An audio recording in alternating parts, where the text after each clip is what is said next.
दियार मदीना इलाही बना दे हमें गुबार मदीना बलगल उला बिकमालिही कशफत दुजा बिजमालिही हसनत जमील बिसालिही सल्लू अलैहि वालिही या साहिबल जमाल या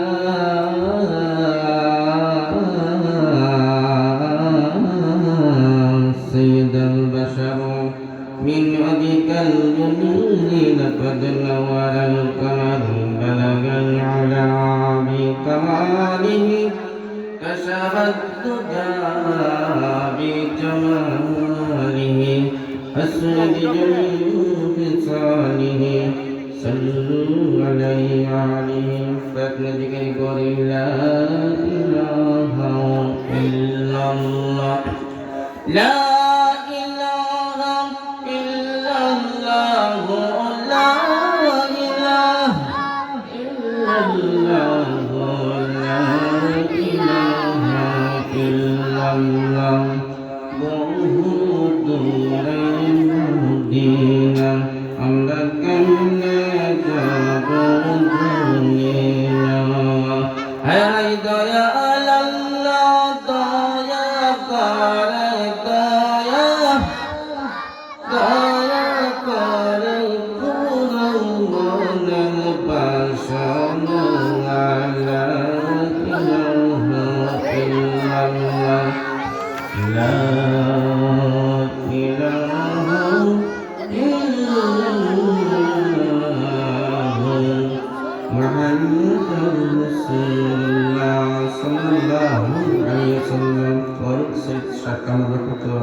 ইসলামী সুন্নি মহান সম্মানিত সভাপতি দিগার উলামা কেরাম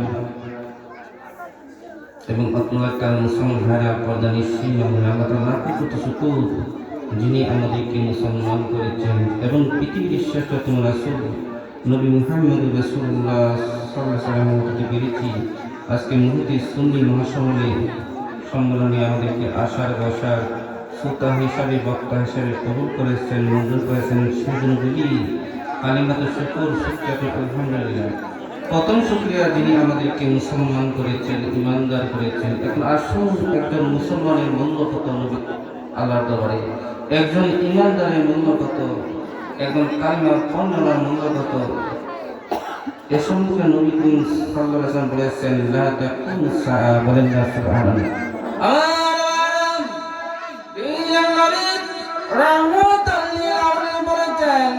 যে নবীর উসিলা আল্লাহ তাআলা পৃথিবী আল্লাহ বানাইছে, যে নবীর উসিলা আল্লাহ আদম নবীর তওবা কবুল করেছেন, যে নবীকে স্বপ্নে দেখলে জাহান্নামের আগুন হারাম হয়ে যায়, ওই নবী দিয়ে বলেছেন যতদিন পর্যন্ত একজন মুসলমান ইমানদার দুনিয়াতে থাকবে আল্লাহ তাআলা সাদা সংসার তুমি ধ্বংস করবে না, কিয়ামতের মাধ্যম করবে না, বলেন না সুবহানাল্লাহ। মাদ্রাসা ইমানের মার্কাজ, কথা ঠিক কিনা? যতদিন মাদ্রাসা থাকবে ততদিন কি থাকবে?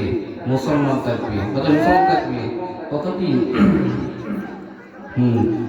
ইসলাম থাকবে, ইসলাম থাকবে ততদিন আল্লাহর নাম থাকবে, আল্লাহর নাম লওয়া থাকবে, কিয়ামতের মাঠ কায়েম হবে না, কথা ঠিক কিনা? সুতরাং মাদ্রাসা ইমানের মার্কাজ।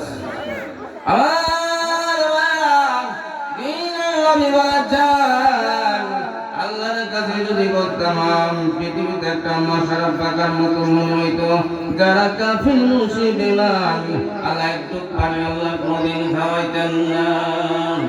আল্লাহর সবচেয়ে বড় দান ঈমান, হেদায়েত তওয়া শিরক মুক্ত ঈমান, কথা ঠিক কিনা? একজন মানুষ যদি ঈমান নিয়ে কবরে যায় শিরক মুক্ত ঈমান হয়, ঈমান যদি যারা পরিমাণ হয় যারা বলা হয় একটা বালকের 70 বার করে অনুবীক্ষণ যন্ত্র করা দেখা না, এতটুক ঈমান নিয়ে দুনিয়া দুনিয়া হইতে বিদায় হয়ে যায়। আমার এই দুনিয়াটা যত বড়, এর মধ্যে 10টা দুনিয়া পরিমাণ, পৃথিবী পরিমাণ আল্লাহ বেহেশতে একটা জায়গা দিবে। কমপক্ষে 70তে 72টা হলো জান্নাতি বউ দিবে, কন্যা সুবহানাল্লাহ।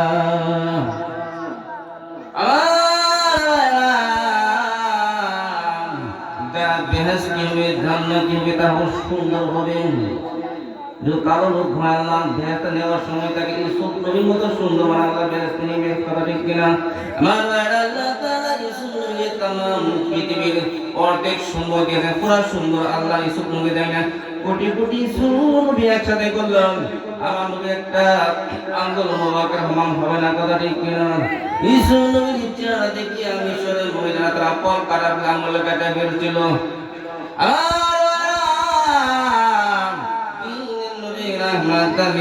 যখন দুনিয়া হইতে বিদায় হয়ে যায়, নবীর বিবি আয়েশা সিদ্দিকা আনহাকে প্রশ্ন করলেন মদিনার মহিলারা, আয়েশা আয়েশা গো,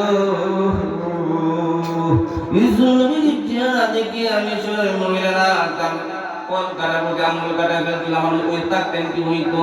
আয়েশা বলেন তাহলে চাকু দিয়ে তারা কলিজা কাটিয়া ছিন্ন বিহঙ্গত করতে, বলেন না সুবহানাল্লাহ।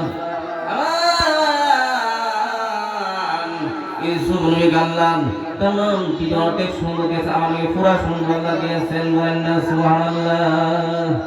নবী কি মুহাম্মদ কাম সাকার জামান সব সুন্দর ছিল, কন্যা সুবহানাল্লাহ। আমার নবীজির একজন খাদেম ছিলেন হযরত আনাস, 10 বছর মদিনা জীবনে খেদমত করেছেন। একদিন আনাসের মাবলা আনাসের তিন নবীর হাতের একদিন দিন নবীকে আমাদের বাড়িতে দাওয়াত দিতে পারস না মাগমা, আজকে নবীকে দাওয়াত দিয়ে দিব। আনাস চলে গেলেন নবীর কাছে, ইয়া রাসূলুল্লাহ, নবীজি গো আমার মা আপনাকে দাওয়াত দিয়েছেন। বলেন আনাসে আমি নবী দাওয়াত কবুল করলাম। চলে গেলেন আনাসের বাড়িতে দাওয়াত খাওয়ার জন্য, আনাসের হুজরাতে বসে গেলেন। আনাসের গোলামা দরজার উপর দাঁড়িয়ে একবার নবীর সুন্দর চেহারা দিয়ে তাকায়, আবার তাকায় আকাশের ঝাড়ির দিকে। বলেন মা গো মা, তুমি একবার তাকাও সাদির দিকে, আবার তাকা তুমি নবীর সুন্দর চেহারা দিকে, তোমার কি হয়েছে গো মা? আনাসের গোলামা ইতিমের মতো দুটি চোখের পানি ছাড়িয়া কাঁদলে, আনাসেন আমি একবার দেখলাম, আবার আমি নবীর সুন্দর চেহারা দেখলাম।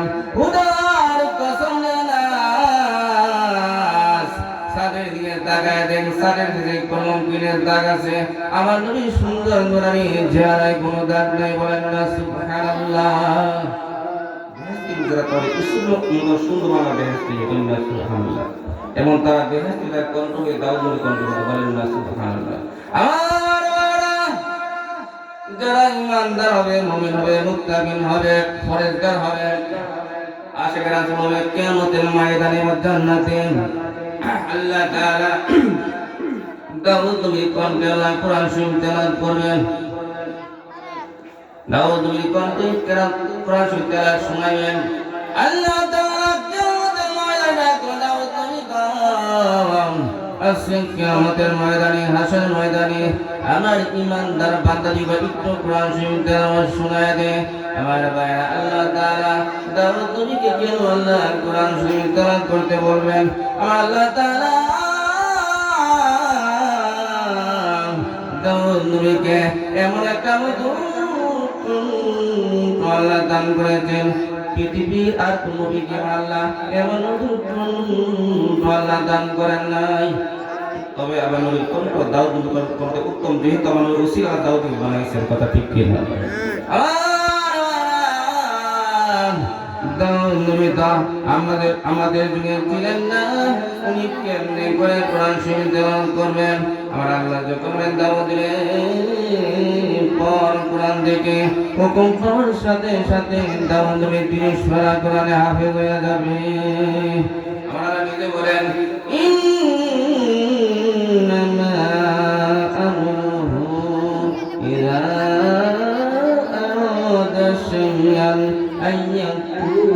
লাহু কুন ফায়াকুন।